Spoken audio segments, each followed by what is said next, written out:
कि आप चर्च में आइए तो चर्च में आपको चंगाई मिलेगा, आप चर्च में आओगे तो आपके दुख दूर हो जाएंगे, आप चर्च में आओगे तो आपकी गरीबी दूर हो जाएगी, आप चर्च में आओगे तो आपको नौकरी मिलेगी, आप चर्च में आओगे तो आपको वीज़ा मिलेगा। इस तरह से सारे सांसारिक आशीष और भौतिक चीज़ों की बातें आज बहुत सारे प्रचार लोग करते हैं। प्रभु के ऊपर विश्वास करिए, परमेश्वर से कहिए, प्रभु बाइबल में हमने पढ़ा है, हमने देखा है, आपने चंगाई दिया, प्रभु मेरे जीवन में अब आप चंगा कीजिए, मेरे परिवार के किसी के व्यक्ति के जीवन में अगर उसको चंगा कीजिए, मेरे पड़ोस में अगर कोई बीमार, उसके लिए प्रार्थना कीजिए, विश्वास के साथ प्रार्थना कीजिए। जैसे याईर की बेटी का मुर्दों में से जी उठना, लाजर का 4 दिन बाद मुर्दों में से जी उठना, एक कोढ़ी को 10 कोढ़ी को यीशु मसीह के द्वारा चंगा करना, एक 2 अंधे भिखारी को यीशु मसीह के द्वारा चंगा करना, एक अंधे भिखारी को जल के कुंड में डुबकी लगाकर चंगा करना, एक 38 वर्ष के रोगी को यीशु मसीह के द्वारा चंगा करना। जब हम इन सारी बातों को बाइबल के वचनों में पढ़ते हैं, हमारे विश्वास मजबूत होता है, और हमारा विश्वास जब मजबूत होता है तो हमारे जीवन में जब भी बीमारी, कोई भी परेशानी आती है,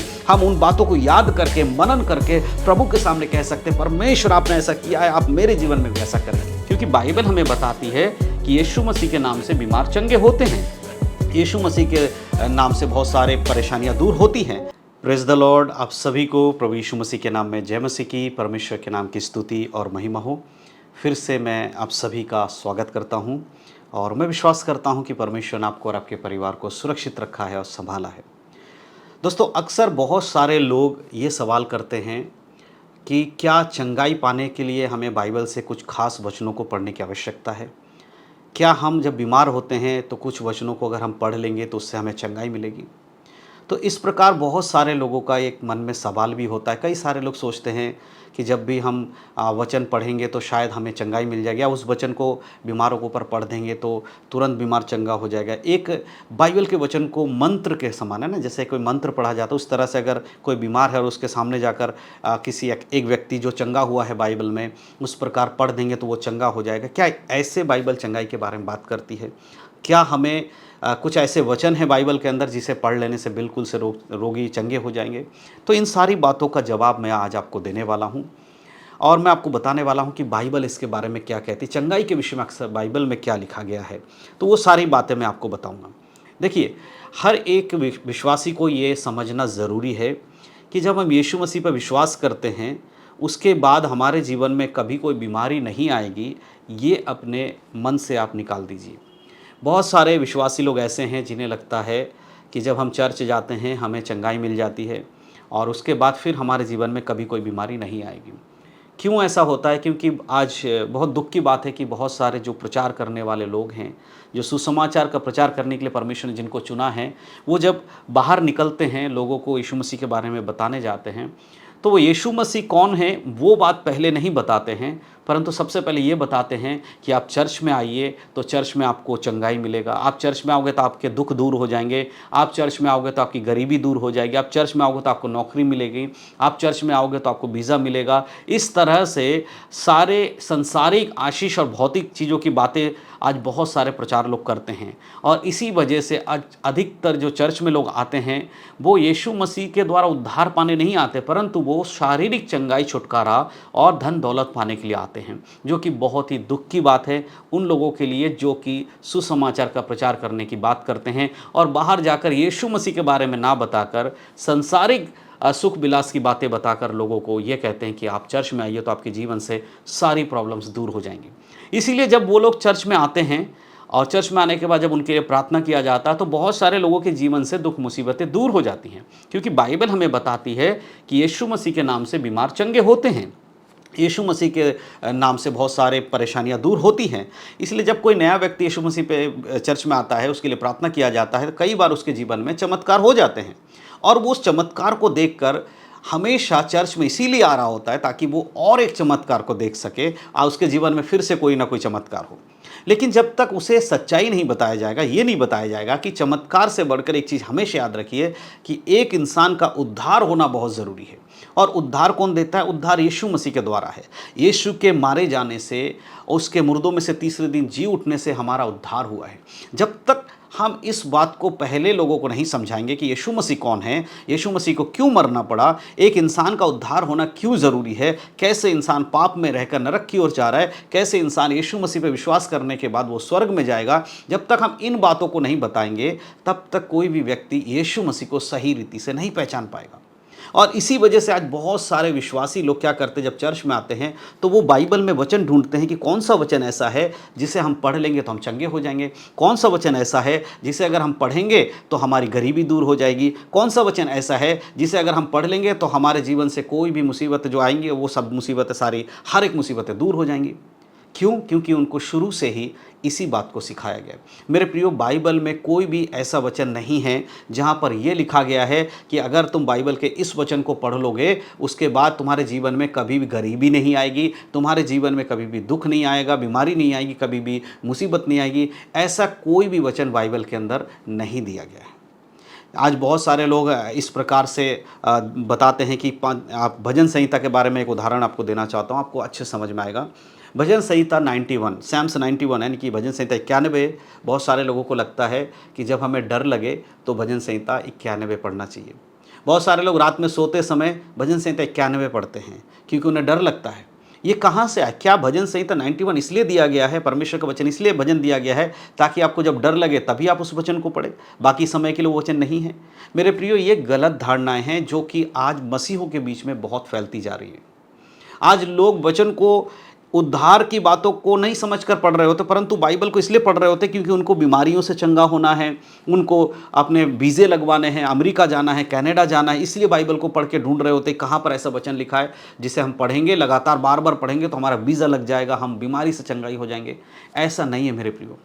देखिए, बीमारी से चंगाई प्रभु यीशु मसीह के नाम से है, उसके कोड़े खाने से हम चंगे होते हैं, बाइबल ऐसा बताती है। और जो व्यक्ति विश्वास करेगा कि यीशु मसीह ही उसको चंगा करने वाला, उसका विश्वास के अनुसार उसको चंगाई मिलता है। आप 4 वचन पढ़कर किसी के ऊपर फूंक मार देंगे, वचन पढ़कर बहुत सारे मंत्र मारते हैं ना, फूंक मारते हैं, फूंक करके मार देते हैं, क्या इससे आप चंगे हो जाएंगे? नहीं मेरे प्रियो।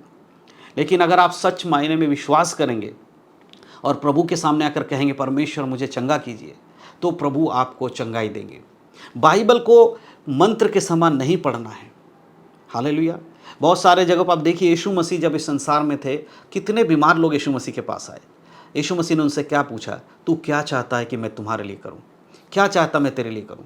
सब ने क्या कहा? प्रभु यही कि हम चंगा होना चाहते हैं। इसका मतलब कि उसका विश्वास उस बात के ऊपर होना चाहिए कि यीशु मसीह उसको चंगा कर सकता है। जब आप बीमारी की अवस्था में हैं, आप प्रार्थना में बैठते हैं, अकेले में जब बैठते हैं, प्रभु से कहिए परमेश्वर मैं विश्वास करता हूँ कि आप मुझे चंगा कर सकते हैं और आपके पास ही मेरी चंगाई है। मैंने बाइबल में पढ़ा है, अपने अंधों को आंखें दिया है, आपने लंगड़ों को चलाया है, आपने मुर्दों को जिलाया है। प्रभु मैं भी आप पर विश्वास करता हूं, आपकी उन बातों पर विश्वास करता हूं। प्रभु आज मुझे आप चंगाई दीजिए। ये विश्वास अगर आपके अंदर है तो परमेश्वर ज़रूर आपको चंगा करेंगे। लेकिन कोई वचन पढ़ के आप ढूंढते रहेंगे, कोई वचन मिल जाए और मैं उसे पढ़ लूँगा तो मैं चंगा हो जाऊँगा, ऐसा नहीं होगा मेरे प्रियो। क्योंकि अविश्वास में चलना प्रभु की ओर से कुछ प्राप्त करने के लायक नहीं है। आप अविश्वास में मत चलिए। अंधविश्वास यानी कि यहाँ पर अविश्वास नहीं, अंधविश्वास हो रहा है। यीशु मसीह पे विश्वास तो वो कर रहे हैं, लेकिन अंधविश्वास कर रहे हैं, जैसे कि बाकी जगहों पर लोग करते हैं, बाकी चीज़ों में लोग करते हैं, वही आज मसीह लोग भी कर रहे हैं। तो बाइबल के कुछ वचन मैं आपको बता दूं और आपसे कहूं कि आप इन वचनों को पढ़ लो तो आप चंगे हो जाओगे, ऐसा नहीं है मेरे प्रियो। परंतु याद रखिए, बाइबल में ऐसे बहुत सारे वचन हैं जिन्हें हम पढ़ के हमारे विश्वास को मजबूत कर सकते हैं, ताकि हम जब प्रार्थना करने बैठें हमें याद आए कि हमारा यीशु मसीह सामर्थी परमेश्वर है। जैसे याईर की बेटी का मुर्दों में से जी उठना, लाजर का 4 दिन बाद मुर्दों में से जी उठना, एक कोढ़ी को 10 कोढ़ी को यीशु मसीह के द्वारा चंगा करना, एक 2 अंधे भिखारी को यीशु मसीह के द्वारा चंगा करना, एक अंधे भिखारी को जल के कुंड में डुबकी लगाकर चंगा करना, एक 38 वर्ष के रोगी को यीशु मसीह के द्वारा चंगा करना। जब हम इन सारे बातों को बाइबल के वचनों में पढ़ते हैं, हमारे विश्वास मजबूत होता है, और हमारा विश्वास जब मजबूत होता है तो हमारे जीवन में जब भी बीमारी, कोई भी परेशानी आती है, हम उन बातों को याद करके, मनन करके प्रभु के सामने कह सकते हैं परमेश्वर आपने ऐसा किया है, आप मेरे जीवन में भी ऐसा करेंगे। यह हमारे विश्वास को बढ़ाने के लिए वचन है। लेकिन इन वचनों को सिर्फ एक मंत्र के समान अगर आप इस्तेमाल करना चाहते हैं तो फिर ये आपके लिए कोई काम के नहीं है। मेरे प्रियो, इसीलिए जो लोग ये पूछते हैं कि बाइबल से बताइए चंगाई के 5 वचन, चंगाई के 10 वचन हमें दिखा दीजिए, तो मैं उन लोगों से कहना चाहता हूँ कि बाइबल में हर जगह जो बातें लिखी हैं वो हमारे लिए आत्मिक उन्नति, शारीरिक चंगाई और आत्मिकता में बढ़ने के लिए परिपक्व है। कोई भी सीक्रेट ऐसा कोई वचन नहीं है जिसे सिर्फ कुछ लोग जानते हैं, अगर वो बोलेंगे तभी चंगाई होगा। आप पूरे बाइबल को पढ़िए। ये पूरा बाइबल आपके लिए और हमारे लिए है, हमारे आत्मिक जीवन के उद्धार के लिए, हमारे शारीरिक जीवन की चंगाई के लिए है। इसलिए मेरे प्रियो, बाइबल में वचन ढूंढना बंद करिए कि कौन सा वचन कहाँ है, परंतु उन वचनों का पूरा पढ़िए और समझिए कि प्रभु ने किस प्रकार से लोगों के जीवन में काम किया है। जब आपका विश्वास बढ़ेगा, जब आप प्रभु यीशु मसीह में मजबूत होंगे, तब आपके लिए इन सब बातों को समझना और अच्छे से आसान हो जाएगा। इसलिए बाइबल के अंदर अब ये मत सोचिएगा कि भजन संहिता 91 अगर मैं रात को तकिए के नीचे भजन बाइबल को रख के तकिए के नीचे सो जाता हूँ तो मुझे कोई भी डरावने सपने नहीं आएंगे। यदि मैं बाइबल के 91 को पढ़ लूँगा तो मुझे कोई डरा नहीं पाएगा, मेरे ऊपर कोई दुष्टात्मक असर नहीं होगा। इस तरह से जो आपके अंदर एक अलग सी बातें हैं ना, इन सबको निकाल दीजिए। तकिए के नीचे बाइबल रख के सोने से आपको कुछ नहीं होने वाला जब तक आप बाइबल को खोल के नहीं पढ़ोगे। भजन संहिता 91 हमेशा डर के समय पढ़ोगे तो फिर आपका डर नहीं जाने वाला, परंतु याद रखिए प्रभु कहता मैंने तुम्हें भय की नहीं परंतु सामर्थ्य की आत्मा दी है। जब आप परमेश्वर की आत्मा के द्वारा चलेंगे तो शैतान आपको डरा नहीं पाएगा।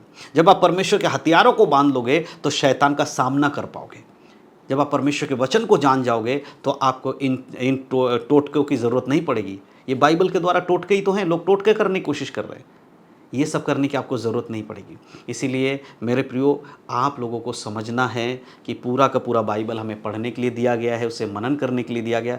आप उसे मनन करिए, प्रार्थना करिए। जब भी आपको चंगाई की ज़रूरत पड़े आप विश्वास करिए, प्रभु के ऊपर विश्वास करिए। परमेश्वर से कहिए, प्रभु बाइबल में हमने पढ़ा है, हमने देखा है, आपने चंगाई दिया, प्रभु मेरे जीवन में अब आप चंगा कीजिए। मेरे परिवार के किसी के व्यक्ति के जीवन में अगर उसको चंगा कीजिए। मेरे पड़ोस में अगर कोई बीमार उसके लिए प्रार्थना कीजिए, विश्वास के साथ प्रार्थना कीजिए, है ना। 4 वचन को हाथ में लेकर किसी मुर्दे के पास खड़े होकर वचन पढ़ने से मुर्दा जिंदा नहीं हो जाएगा। विश्वास के साथ जब आप प्रार्थना करोगे, परमेश्वर से विनती करोगे, तब प्रभु मुर्दों को भी जिंदा कर देगा आपके प्रार्थना के कारण। हालेलुया। तो ये विश्वास अपने अंदर लाइए, वचन को पढ़िए ज़रूर, लेकिन वचन को टोटके की तरह इस्तेमाल करने की कोशिश मत करिए। प्रार्थना करिए, दिल से प्रार्थना करिए। जब आप दिल से प्रार्थना करेंगे तो आपको चंगाई ज़रूर मिलेगा। तो अब उन लोगों से मैं यही कहना चाहता हूँ जो ये पूछ रहे थे कि ब्रदर चंगाई के कुछ वचन हमें बताइए, तो मैं समझता हूँ कि आपको जवाब मिल गया है कि चंगाई के लिए क्या करना चाहिए, कौन सा वचन चंगाई का है या नहीं है। ये सारी बातें मैंने आज इस वीडियो के माध्यम से आपको क्लियर बताया है। तो आने वाले समय में मैं विश्वास करता हूं कि आप जब प्रार्थना करेंगे अपने चंगाई के लिए, अपने जीवन में आशीषों के लिए, शारीरिक धन संपत्ति के लिए, यानी संसार में जीवित रहने के लिए हमें धन संपत्ति की ज़रूरत है, उसके लिए भी आप प्रार्थना करिए। ऐसा नहीं है कि मसीह लोगों को पैसे की ज़रूरत नहीं पड़ती है, मसीह लोग अमीर नहीं होने चाहिए। आप प्रार्थना करिए, प्रभु आपको देगा, लेकिन कुछ 4-5 वचन पढ़ के आप अमीर हो जाओगे, ऐसा नहीं है। आप पूरे बाइबल के अनुसार चलिए, वचन के अनुसार चलिए, प्रार्थना में जीवन बिताइए, तो परमेश्वर ज़रूर आपको शारीरिक रूप में भी आपको चंगाई देंगे, आत्मिक रूप में भी आपको चंगा रखेंगे और शारीरिक रूप में भी आपको धन संपत्ति से आशीषित करेंगे, ताकि आप एक अच्छे जीवन को भी जी सकें। तो मैं विश्वास करता हूँ इन सब बातों के द्वारा आपके सवालों का जवाब आपको मिला है। तो आप परमेश्वर आप सबको आशीष दे इन्हीं बातों के द्वारा। यीशु मसीह में बढ़ते रहिए और प्रभु की महिमा आप सबके जीवन में होते रहे। यीशु मसीह के नाम में सबको जय मसीह की। आशीषित रहें, प्रभु में बढ़ें, उद्धार में बने रहें। यीशु के नाम में आमीन।